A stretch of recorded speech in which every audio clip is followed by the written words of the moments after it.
You are listening to the Willpower Podcast. Welcome to the show. I am Will Holdren, and I talk with some of the most influential CEOs, entrepreneurial leaders, and thought leaders to reveal the secrets that have led to their success. I believe that with the right knowledge and mindset, you can do anything you say your mind to. So if you want to learn how to change your life for the better, if you want to learn how millionaires actually became wealthy, or if you want to develop and start your own business from the ground up with the right knowledge to help you, then you are in the right place because this is the Willpower Podcast.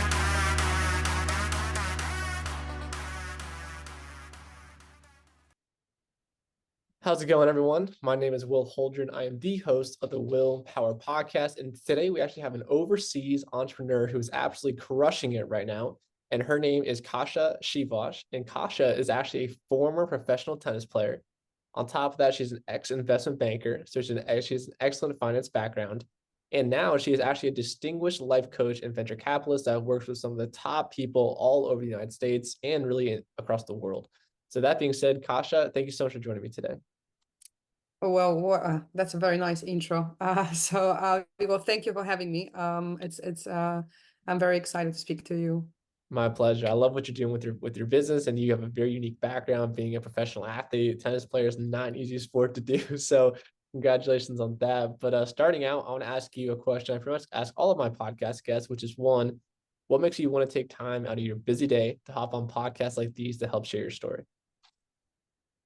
I think I'm always very curious to meet other people, and I think especially as a coach, I believe I can help my clients most because of what I've gone through, based on my experience, my own personal experience, but also experience of my other clients. But I think as a coach, regardless whether you are a life coach or career coach or just sports coach, you gotta sort of learn and grow.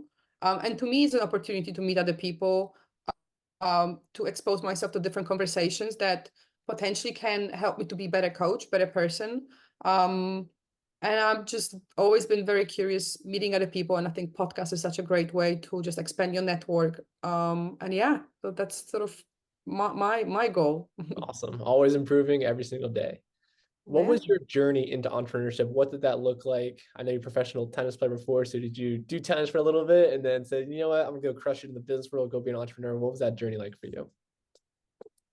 So I think, when you take a step back, when I actually look back, being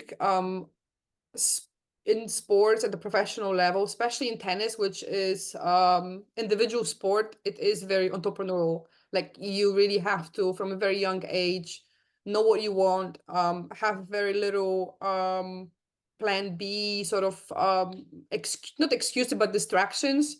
Um, and That mindset, I believe, has pushed me through professional sports, and then that led me to study in the States. I graduated from UC Berkeley. And then I got into investment banking, which is still, in my kind of view, very individual sport, if you want this, if you can say that. Obviously, there is a team, but having that sports mindset helped me a lot.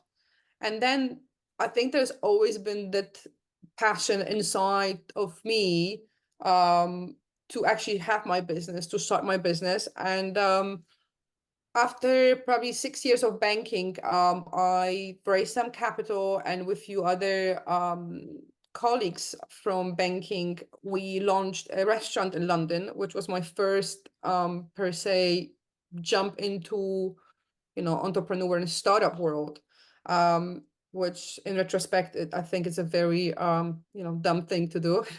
I think it's nothing more difficult than opening a restaurant, which is very capital intensive. But I think a lot of people live with that sort of very romantic version of, or you just, maybe you're in finance and now you have a restaurant, and everyone just imagines that you just go and shake people's hands and it's very nice. But in retrospect, I think it's a lot of hard work, a lot of dealing with staff.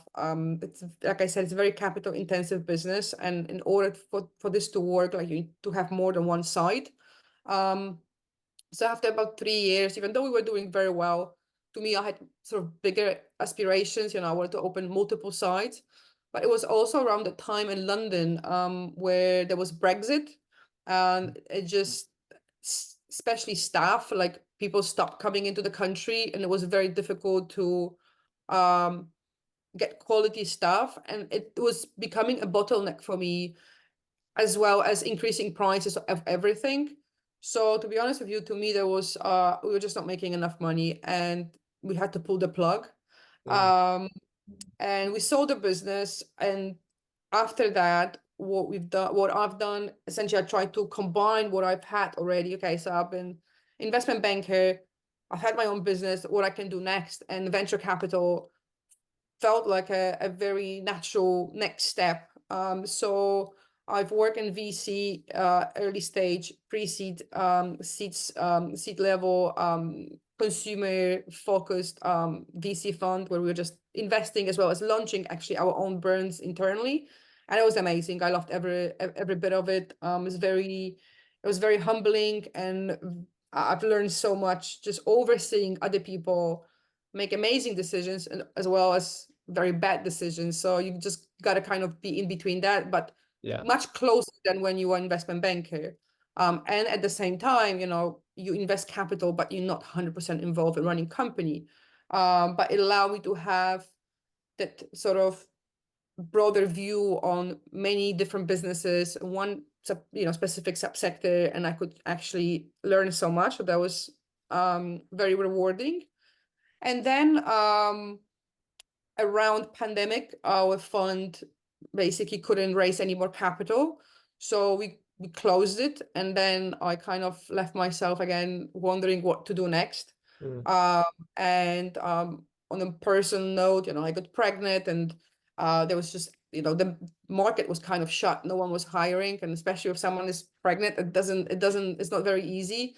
So I started thinking what else I could do. And I start reaching out to career coaches and trying to figure out, what can I do next? Because I just really felt like it's going to be difficult now. I have a family, different obligations. My husband is also investment banker, and he works at that time, and still, long hours. So me going back to finance, it will mean that, our kids would have just very little of, interaction with any of us. So but nevertheless, I was just, okay, I'm going to find something new, something hopefully that inspires me and, pays the bills, and is okay. But to my surprise, through my search for career coach, I started thinking, well, I could definitely do that. Like, after I spoke to them, it kind of just ticked. Like, it was just like, I felt like, well, I'm into something. But at the same time, I was just really rejecting it for a long time, because to me, I was that person in finance. I couldn't see myself like, well, why would I be a life or, career coach? It makes no sense. Why did I spend all these years doing what I was doing? It is a complete detour. But after, I think, 2 or 3 months, I just couldn't fight it anymore. And I started researching what I can do, how I can become one, what I need to do. And yeah, it's been 3 years plus, and I think I've done many different things, but this is by far the best job. Even I don't call it a job, the best thing I've ever done in my life. Even if I yeah. compare it to tennis, to me, I've never had more satisfaction with doing what I do. And there's a part of coaching, which is great. But what I really love also is the part of setting up the business, and working on the business side, not just the coaching, because I truly believe that if I don't work on my coaching business, I am not I wouldn't help my clients as much, if that makes sense. Right. So Right. yeah, here I am. Yeah. No, that definitely makes sense. I love your background. It's definitely very unique. A couple of notes that I've definitely saw. One, obviously being a tennis player, there's definitely a lot of carryovers between being an athlete and being successful in business, because I feel that once you're an athlete, you're in that setting, you got to create your own discipline, you got to create your own healthy habits, and that really just carries over, right? So the same thing with like working out, those habits carry over. So I always encourage people get involved with something like that, because you'll see that transfer over into your business success down the road. Another thing I love about your story is that you're huge in the finance, right? Especially as an entrepreneur. I think that is so crucial to have some sort of financial background. So like how the investing banking world works, how venture capitalists work. And so you got to explore that, right? Become very successful, really understand how that works, and really transfer that over into your other businesses, which is fantastic. So all good points there. And also I love the dedication you have, right? Even after something like COVID happens and or Brexit happens and a business might not be able to succeed as much, you still are able to pivot and go in a new direction and still have that confidence to really succeed. I think that's another crucial point that entrepreneurs need to have, is that this one business might not be the end all business for you. You know, you got to be able to grow and stuff. So walk me through, I guess, by the time you had your venture capitalist, right, you had your fund there, and then you mentioned that fund started up, and right, and you had to pivot again, you know, after doing that and really transition to something new. And this is right around the time you're having a kid. So walk me through like what that mindset was like for you. Was it a scary transition, or did it ever cross your mind, like, what am I going to do now, and how am I going to make my next business successful? Like, what was that like? Because that's got to be a hard thing to go through. Um, so yeah, when I look back, I think when you find something that you're really passionate about, I think that especially when you take a step back, and it was the first time I was becoming a mom, and in all honesty, I was never that much into thinking about having kids. It kind of came naturally at some point when I reached a certain age. We start thinking about it.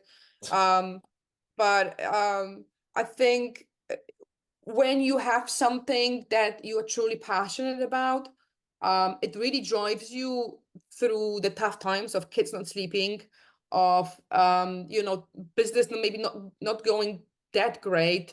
You have to combine your other obligation that are, around family, extended family travels, and a small baby coming in the world, not sleeping very little. I have not slept much when I was in investment banking, but when you have a little baby, like, you don't get even one day off. So it is definitely hard. But I think when I compare myself to other moms that perhaps had a job that they were not looking forward to going back to, I could see almost a fear in their eyes to, like, let their baby go and go back to doing something they don't like. And they were feeling bad about leaving the baby, but also going to something that maybe doesn't pay them as much. And then they are feeling like they're failing in both. They're failing at being a mother, and they're failing at their job, because in the end of the day, it's very difficult at that point, uh, to be good at both. You have to juggle, and that was the same thing for me. But I think for me, what it was, that I really wanted to be a coach. I wanted to be the best coach as I could be, and I knew it's going to take a lot of effort, a lot of time, and also, doing things when maybe the pay is not that great, or fluctuates so much that you don't know how much you're going to make pretty much, next month, the month after. But and especially when the baby comes, like, your priorities really shift so much that you just don't expect that. But yeah, I would say for me, having that mindset, sure, sports help, but I think if you truly believe in what you do, because I think if I was in maybe investment banking, or working for someone in finance that I didn't necessarily like or felt appreciated, I don't think the transition would be as easy. Or it was not easy, it was just easier in my mind to justify a lot of things that I had to overcome. I had to do, very little sleep. So yeah, I don't know if that answers your question, but yeah.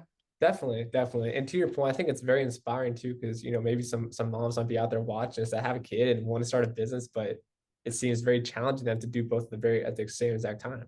Because like you said, you don't get any days off when you have kids. So just touching on that, I mean, how challenging has it been for you to run a successful business and have a kid at the same exact time from that perspective? And to be honest with you, since I launched my business, I had two kids. So so Even more, I think, yeah. yeah. So we had one, and then 15 months after, I got pregnant again. So I had, at some point, I had two under two. And yeah, it was tough. It is still tough. And 1 + 1 doesn't equal two. It's definitely more than that. I think, trying to get as much support as you can. I have child support. Otherwise, I think it would be very difficult to just set up any business and run it successfully, because it requires a lot of time, and your children require a lot of time, and a lot of work is done when they're at the nursery or when they sleep, or yeah, that's pretty much Yeah. it. So look, it is challenging. I would say very, very challenging. And now when I look back at, playing tennis, setting up business, when me and my husband were just, without any real responsibilities of having children or mortgage, it's a really completely different game. But, back then we thought that is a really stressful situation. But now, right now, I look back at those times like, wow, I mean, I think I wish I was a bit more appreciative of what I had, but you wouldn't know at the time that, things can be much harder. Like equally, probably, someone who has 5 kids and maybe much less income than I do, or much less support, is still making it. So I try to always, not complain, but rather be grateful that, for having family Yeah. and actually having the business that I really love. And I hope I will do it until the day I die. Right, exactly. And another great thing is if it means that much to you, you can definitely make time to do everything you want to do, right? Do your business, maybe an excellent mom, for instance. So go ahead. I mean, I think, when you think about it, you're never gonna have, I think, everything at the same time. It will be always compromise, and at times you're gonna be better mom, and at times you're gonna be better in your business. I Yeah, think trying to find it balance, not even balance, excel at both, is just not gonna happen.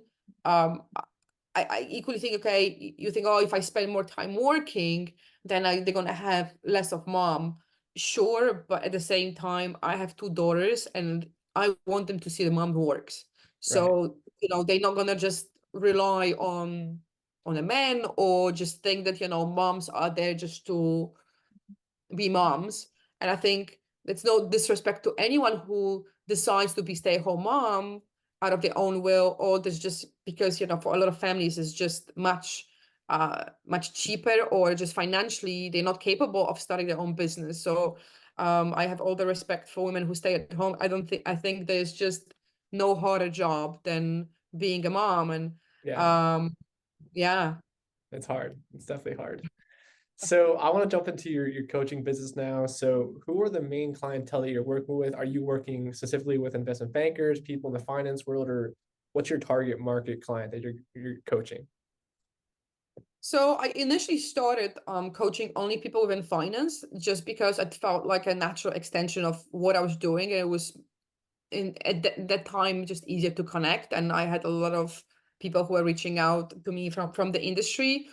But then what I've noticed after a lot of consultations and sessions that I've had, a lot of people were coming to me with career coaching pretext. But after all, I mean, soon after we're starting, especially I've worked with quite senior people, well established, and you would think when you look at the resumes that, well, they've got it all figured out and doing well.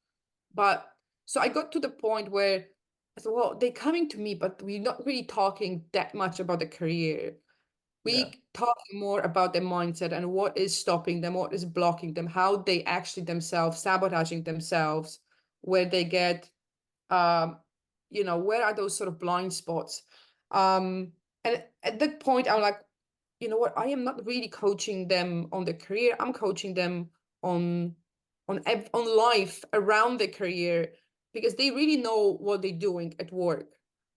They just need to organize their life around it so they can perform better at work. And it is similar, or almost the same, when you think about professional sports, why the best athletes would ever need a coach, especially at the top level. Um, Technically, they know what they're doing. They understand the game, but they need someone to help them to get out of their mind in a positive way and actually look at things objectively. Because in my opinion, a lot of battles and a lot of problems are happening inside your mind rather than in just performance, whether it is, performing analysis, presentation. It's all these things that you tell yourself in between those moments when you're performing. And, in sports, when you think about it, when you play tennis, like, even if the average match lasts an hour and a half, you actually hit the ball maybe 20-30% of the time. The rest is in between moments. So how you compose yourself, how you recover from the good, from the bad. Do you get ahead of yourself, or you stay in the past?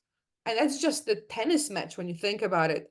But any athlete actually is performing at the sort of in the competition such a little time. The rest of it is practice and preparation. And I think if you put a lot of time into preparing, recovering, training, I think the performance will take care of itself. But other people just focus a lot on performance and try to dismiss or not talk about this mindset or that the things that are blocking them or the stories they told themselves. So to me, my clients are, if I can describe it, someone who's doing well, they know what they're doing, but for whatever reason, they are the main reason they're stopping themselves. Sure, there might be external things that are stopping them from achieving the next level, but in my opinion, they are just very small things that can be changed to an extent, but the biggest change will come from within. Yeah, that's definitely a very good point. And I'm big into golf as well. So golf's a lot of the same thing where you got to be careful what you tell yourself in your head, because that can really affect how you perform out here. Same thing you're just talking about in tennis. And so there's definitely a big carry between that and entrepreneurship. It's because what you tell yourself in your subconscious mind, that ultimately is going to, create the energy that you produce. And so people really need to take that seriously. So that's awesome. And so from what you've seen, what are some of the biggest issues they've seen with these investment banking people, the financial people? And just from my perspective, like looking at the industry, even you just said it, there's nights where you don't really get to sleep. You don't really have like a personal life. So how hard has it been for these people have you seen to actually balance like their personal lives and business and making sure everything's just more congruent together? I'm sure you've seen those kinds of issues. Yeah, and I think, my coaching approach is very sort of hands-on, I would say almost aggressive, very action-driven. I don't like to talk sort of too much. I really get into action. How can we, improve things? So it's, I think, what is stopping them, I think the most is their fear of just getting to the next level. And in my opinion, it can be different things for different people. So for example, like a lot of them will get to the point where they actually feel comfortable, and comfort is not the greatest thing when you want to progress. Like when you look at any top athletes, they reach a level. There are some top very good athletes that reach a level and they just go straight down, because getting to the top is one thing, staying there is another one, and then elevating yourself again, it takes whole different set of skills, knowledge, experience. And the same for entrepreneurs. Maybe you get the point where you make $1 million, I don't know, a year, and maybe to get to 2 million or 4 million, you kind of really shed yourself from what you've knew before, and you become, like, in my opinion, completely different person.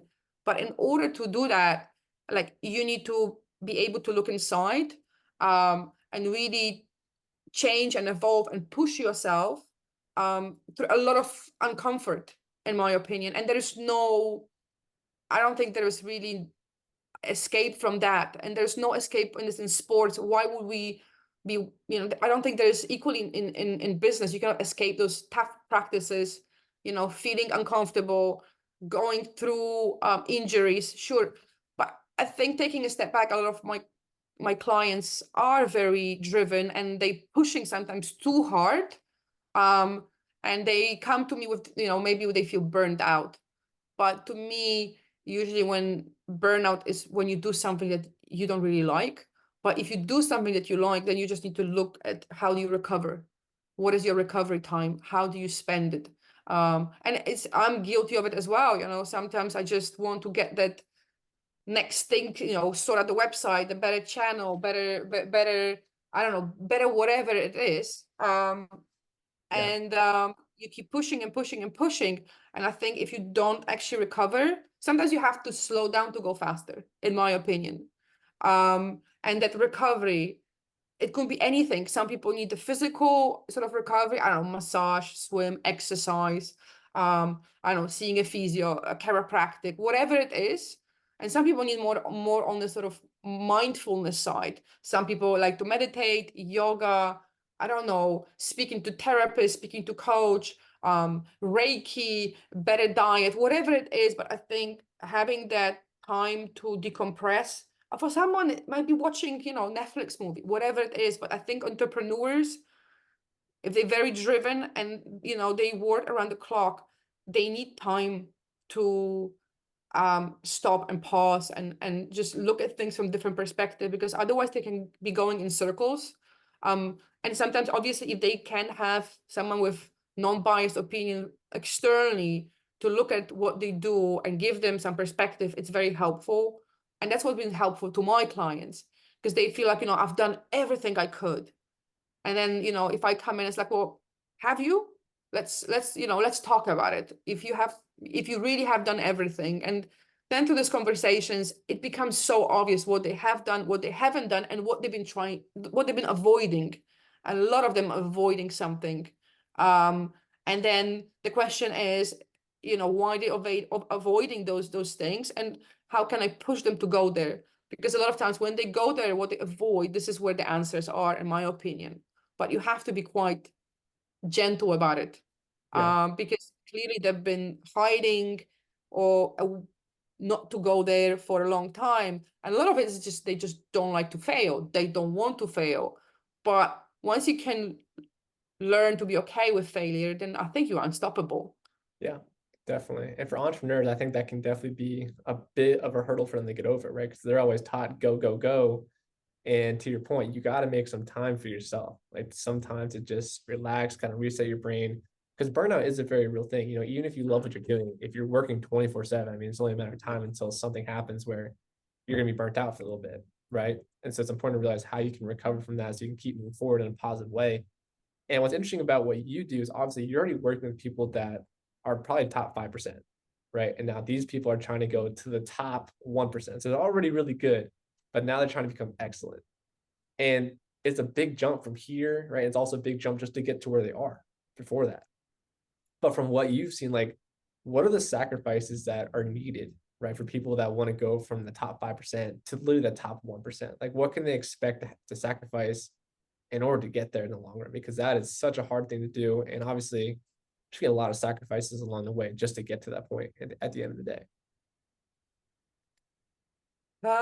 Look, I think there's a lot of things to sacrifice, and some people are just not willing to do certain things. And for one, like, even when I think about, okay, when I started playing tennis, like, I never really went to my graduations. I barely had any friends, right? I never went to birthday parties. I've traveled around the world since I was like 12 years old, but I loved it, right? Of course, at some point I missed it, but I had a goal in mind. And, equally you could say, oh, if I went to all those parties and I had all those friends, then I'll be missing out on playing tennis, like, internationally. So I think it's just, about the perspective. Like, if you have a goal, there's always going to be something that you need to sacrifice.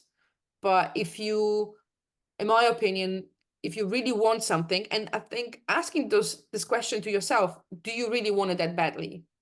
Because some people will come to me and it's like, oh yeah, I really want to get the promotion. I really want to, get my business to the next level. And we talk about what needs to be done in order to get there. Yeah. Like how much time it requires, how much money it requires, how much risk it requires. And then if they agree that, yeah, this is what it's going to take, but like, okay, do you want to go there? Do you want to take that risk? Do you want to, maybe, they are working for one company, they want to change to another one. Even like changing from one place to the other one, it's not this simple. Some people try to escape the problem and they just go to another place and they bring the same problem with them. So some people think they know what it takes to get to the next level, because I think we also live in a world where, like, success seems like an easy thing to just get, but I don't think it's easy at all. So I think it's also doing things like athletes. You just go, you practice every single day without seeing the immediate benefit for years. And just have the belief that what you do every single day, if you finish your day tired, satisfied, also, angry and hungry for more, I think this is a tick. But and when you think about athletes, okay, if you finish your day, just oh, I've done some practice here and there, I'm not really feeling any pain in my muscles. If you're not feeling any sort of discomfort in your muscles, not like physical pain in the form of injury, but that sort of sensation in your muscle that you've worked out, that you've pushed yourself, that you've built the muscle, then the day's been wasted. Yeah. And as hard as it's sort of sounds, this is what's in sports, and I believe is exactly the same thing with successful entrepreneurs, successful people. They just pushed much harder than others. And the sacrifice comes in a different, some people sacrifice time spent with their family, some of them will sacrifice their health, some of them will sacrifice the money that they put in. It doesn't matter what it is. Everyone will sacrifice something, because otherwise, if it was so easy, everyone would attain it. Yeah. So, yeah. And you said something very powerful too. You said that when you were younger, right, you weren't going to parties and you weren't having a lot of friends because you were always traveling. You're always doing this, doing that in order to help your career and help you get to where you want to go, where your goals are. And like you mentioned, people understand what it takes to go after a goal, and maybe they'll go down that path for a month or maybe 3 months, maybe even 6 months, maybe even a year. But the problem is, a year later, they're still not making the money they want to make. They're still not at that point of success where they thought they would be at. And then it just crashes and burns. And then they jump into that realm of partying all the time and really going back to just taking life on coast mode. I think that's where a lot of people fail to kind of stay on that path, because 10 years later, that's where you're going to start to see the rewards. And that's where you're going to really see that separation. But most people just never reach that point. Yeah. And look, I am guilty of that as well. And, and at that time, to me, I would say, oh, I've done my best. But now looking back, it's like my best was just not enough. So, and I think what will be the next thing will be like, well, you just need to do what's required. Your best just might to get you close, but are you willing to actually do what's required?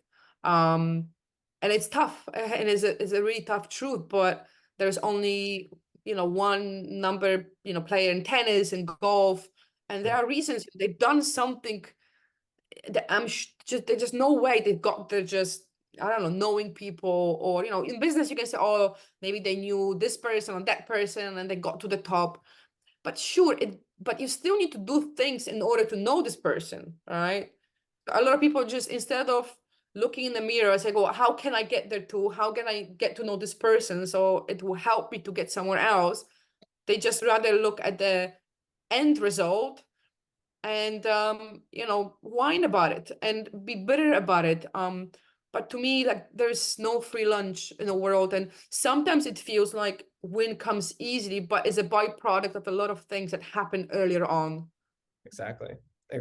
And another really tough truth is that even if you do all the work and put yourself in all the positions to succeed, it still does not mean you're going to succeed 100%, right? I mean, there's still some stuff that can happen, sure. but that's the difficult part about it. But you got to put yourself in that position. But I think, if I could, then if I look at my life, then I could say, okay, I failed at tennis. I never reached, I don't know, top 100. I never made it to managing director investment banking. I never scaled to 5 restaurants. I never, I've been running VC fund, yada. But I think taking a step back, every one of these experiences, I believe I pushed myself to be in the top 1%. And you're not always going to be number one in everything, but collectively, I think all these experiences, you have to be able to work with what you've got and what you've learned and take it somewhere else.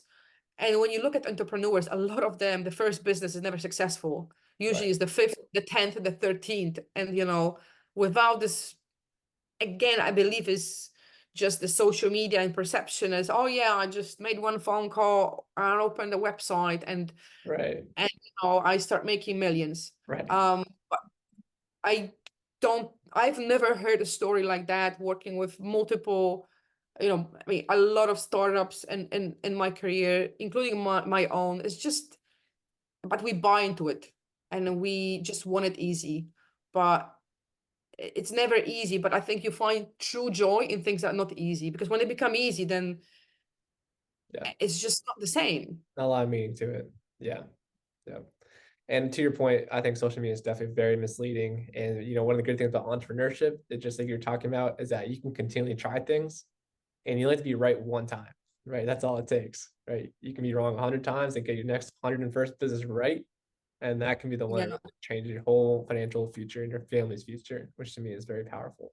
No, absolutely. And I think if you keep trying different things and going in the more or less the same direction without, I think you also be very aware when you're entrepreneur, like be aware of this woman in a red dress. And what I mean by that is like, someone might come to you with like, oh, maybe we should launch this product, or maybe we should deviate a little bit to this service. And then you spread yourself thin. I think this is where I saw a lot of entrepreneurs instead of focusing on their main service or product and making it really, really good before they launch other things. They spread themselves thin, and they think that there is much more success in doing a lot of small things. And I think the world doesn't work like this anymore. Like you have to be good in something very particular. Back in the days, when you think about sports athletes, they could compete in many different disciplines, right? They would be running, jumping, and doing 3 other things. But right now, like everything is so specialized, and you have to be so good in one thing. And I think if you just focus on one small thing, like your chances of being successful are significantly better. But it is very tempting to think, oh, maybe this product is not that great. Maybe we should, try somewhere else. Or this service doesn't work. If that service worked for somebody else, it worked for you. You just have to make it work. But people just don't want to go that extra mile to find out what it takes to make that product or service so exceptional that people actually want to buy it from them. Right. A lot of people have that shiny coin syndrome where they're going to go to the next shiny thing and try to make that work right away. And again, it just takes time to build success. And that's just the bottom line. Yeah. Before we hop off, I just got a couple more questions for you. So one, looking forward for you, your goals with your business. What are some of your main goals you hope to get accomplished here in the next couple of years? So I want to be, if I can call myself, I want to be the best, life coach in the world if I can. But obviously that's very difficult to justify and quantify. But I want to get to more and more clients and work with people that are very driven, and I can help them to get to the next level. Every single of my clients, to be honest with you, is really amazing, and it's given me so much joy. So I want to continue really what I'm doing, maybe at just higher level, with people that are actually maybe not top 5%, but maybe top 3% and top 1%. It really gives me a lot of satisfaction when I can help people at such a high level. And on the other side, I also have a business that supports young professionals who are getting into Wall Street. And that's coming from my own personal experience, where I remember getting into investment banking the first 3 years after university. You kind of feel like you've been prepared, but then when you enter the corporate world, like it couldn't be any further from the truth. Like slap in the It's not face. just it's a slap in the face, and no one teaches you that in school. So what I try to do, and it's same in sports, like you can know how to run, you can know how to hit the forehand and all that stuff, but you need the more sort of mindset part to come in and also tell them about how to be street smart, how to do things, like how actually corporate world works, like the office politics, and how to present yourself, how to build your personal brand. It's so important. And in my opinion, technical skills will only take you to a certain level. And then at some point, it's more about the soft skills that than anything else that will take you to the next level. Because if you look at anything on top, it becomes not about the service, but the product. It's about the brand. It's about how you handle the situation and maintain your business services, whatever you do at in the eyes of customers as a number one product. Yeah. Totally agree. And my last question for you is, looking forward, is there anything else you'd like to say? And if people want to reach out to you in your business, how can they go about finding you? So I am, for the moment, the most I'm present on LinkedIn. Just under Kasia, Kasia at the last name Siwosz. And then so they can connect with me on LinkedIn if they want to chat initially, or have any ideas. If they want to engage in coaching, we can also, have a conversation. So that's probably the best way to reach out to me. Awesome. All right, guys, there you have it. Kasia, thank you so much for joining me today. Thank you so much, Will.